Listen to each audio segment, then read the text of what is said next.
Sejarah dan ruang lingkup sosiolinguistik. Oke, banyak pendapat tentang munculnya ilmu sosiolinguistik ini dari berbagai sumber yang saya dapatkan.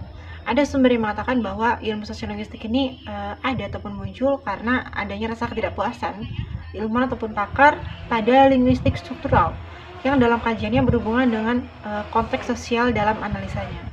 Selain itu, terdapat artikel yang membahas munculnya istilah sosiolinguistik ini pada tahun 1952 dengan seorang ahli yang melihat kajian linguistik ini tidak ada perhatiannya terhadap konteks sosial atau hanya fokus pada unsur ketatabahasannya saja. Dan dalam perkembangannya banyak bermunculan karya-karya besar seperti buku, artikel, ataupun jurnal pada tahun 1966 dan 1968. Dari kenyataan tersebut dapat dikatakan bahwa ilmu sosiolinguistik ini merupakan ilmu yang relatif baru. Dan semakin bertambahnya waktu, memang eksistensi sosiolinguistik ini mendapat perhatian yang lebih luas dan perannya pun meningkat, bahwa sosiolinguistik ini dapat memperjelas hubungan antara bahasa dan masyarakat. Yang dimana objek kajian pada sosiolinguistik itu sendiri adalah bahasa dan sosial. Selanjutnya mengenai ruang lingkup sosiolinguistik. Dalam sosiolinguistik ini mencakup dua aspek ataupun dua bagian, yaitu makro dan mikro sosiolinguistik. Dalam mikro sosiolinguistik ini hubungannya hanya pada kelompok kecilnya saja, atau contohnya seperti tegur sapa.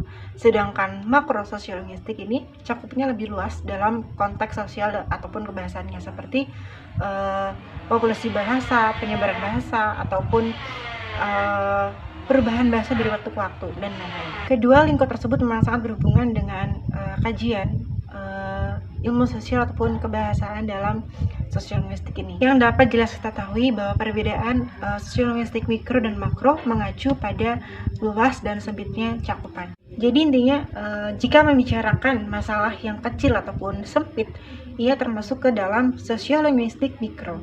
Sedangkan jika pembahasannya mengenai permasalahan yang besar ataupun luas, berarti ia termasuk ke dalam pembahasan ataupun kajian pada sosiolinguistik makro. Ilmu sosiolinguistik ini mencakup tiga aspek, yaitu bahasa, masyarakat, dan hubungan antara bahasa dan masyarakat itu sendiri.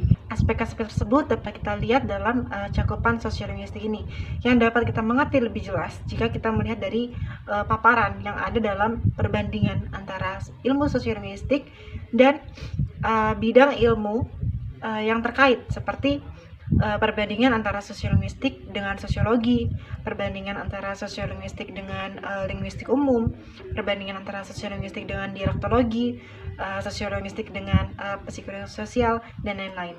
Dan sosiolinguistik ini memang berhubungan dengan bidang-bidang yang saya sebutkan tadi, namun dapat jelas kita ketahui bahwa objek yang dikaji dalam sosiolinguistik ini berbeda dengan objek kajian dalam